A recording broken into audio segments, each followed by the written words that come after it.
आप इस दुनिया में कभी भी अकेले नहीं होते हैं। कृष्ण कहते हैं कि मैं हर वक्त तुम्हारे साथ साक्षी भाव में रहता हूं। जब भी तुम विश्वास से मुझे याद करोगे, मैं तुम्हारे सामने आ जाऊंगा। यह विश्वास की बात है। एक बार विश्वास करके देखिए, फिर चमत्कार होगा। आज जो अनुभव आपको बताने जा रहा हूं, यह अनुभव है अमृतसर पंजाब की रहने वाली उमा शर्मा का। उमा शर्मा बताती हैं कि बचपन से ही भगवान श्री कृष्ण की भक्त हैं। उनके घर में लड्डू गोपाल की पूजा होती थी, भोग लगता था, श्रृंगार होता था। बचपन से ही ऐसे संस्कार मिले थे कि भगवान श्री कृष्ण की अनन्य भक्त थी। उसके बाद विवाह हुआ।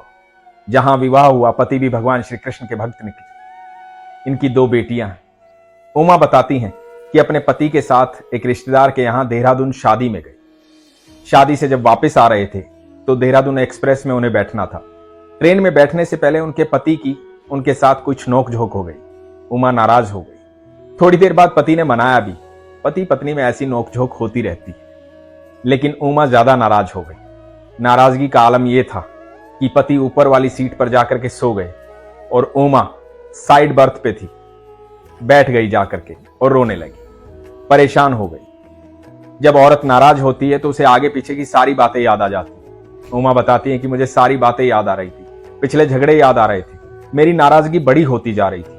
मैं बहुत दुखी हो गई थी।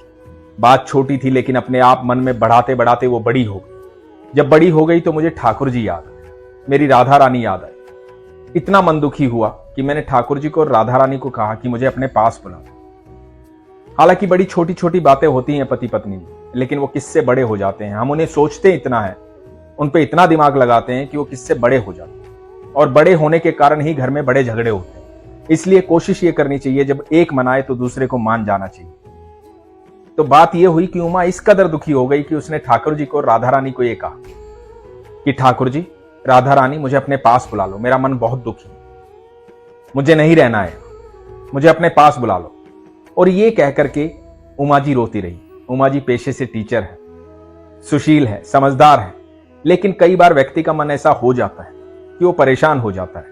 तब वो अपने ईश्वर को याद करता है, अपने इष्ट को याद करता है, जिससे प्रेम करता है उसको याद करता है और उसे कहता है कि बस बहुत हो गया, मुझसे और सहन नहीं हो रहा, मुझे ले जाओ अपने पास।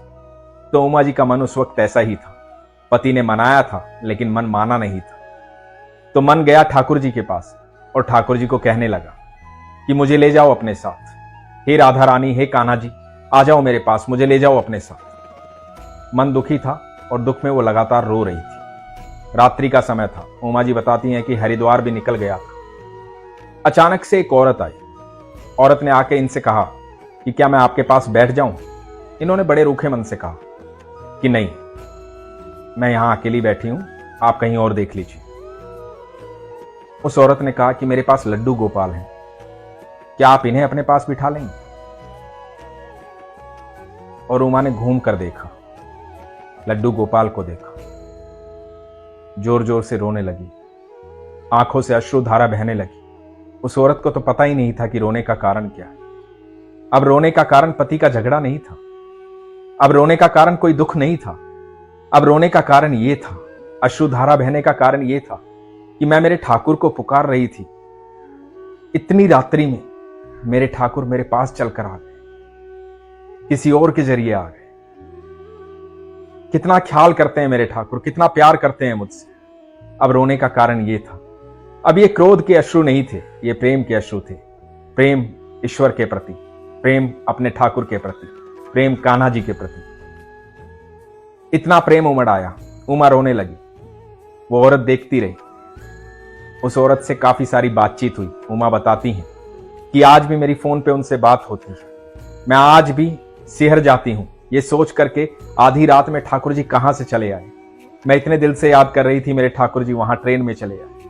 कोई सोच भी नहीं सकता कि आधी रात में ठाकुर जी यूं चलकर आ जाएंगे। उमा के लिए यह अनुभव एक ऐसा एहसास था कि उनको हमेशा लगता है कि मेरे ठाकुर मेरी सुनते हैं, मेरी राधा रानी मेरी सुनती हैं, वो मेरे साथ रहते हैं। उसके बाद उमा कभी दुखी नहीं हुई। उसके बाद उमा को यह पता है कि मैं कभी अकेली नहीं हूं। दोस्तों, आप भी कभी अकेले नहीं हो।